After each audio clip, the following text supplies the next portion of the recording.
Leo nakufundisha kuweka mawimbi kama haya ambayo unaona katika nywele yangu upande wa chini huu. Nimetumia rollers za flexible, hizi ambazo unaona nazikunja hapa.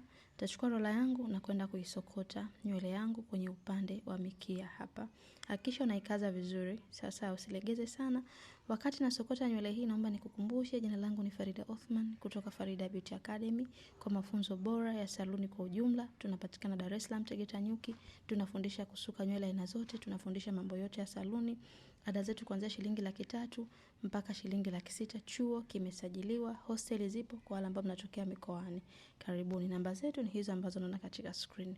Tunaendelea kuweka mawimbi yetu, nitaendelea kusokota hivi ambavyo unaona. Sawa sawa.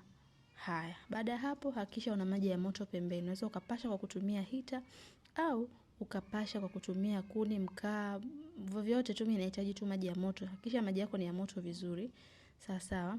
Kwa nitaweka kama hivi, alafu tutakwenda kuzichoma kwenye maji ya moto. Mimi nimetumia hichi kikombe tu cha kawaida, nitadumbukiza kama hivi, nahitaji umakini. Kwa nitadumbukiza kama hivi, alafu nitakwenda kuzitoa. Sawa sawa. Jamani, kwa wale ambao mnahitaji kujiunga na chuo, tunapokea wanafunzi ambao hata kama haujui kabisa, nafasi za kujiunga na chuo zipo wazi. Ukishaweka rollers yako, kifunguani kama hivi. Iko tu vizuri.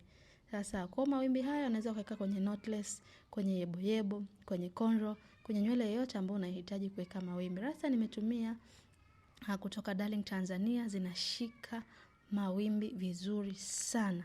Final yangu ilikuwa kama hii. Jinsi gani nimesuka nywele hii pia nitakufundisha katika video inayofuata. Kwa wale ambao mnahitaji kujiunga na chuo, karibuni sana. Rasta yenyewe ni 4X Sensational Braids kutoka Darling Tanzania, na mimi ni Farida Othman kutoka Farida Beauty Academy. Kwaherini.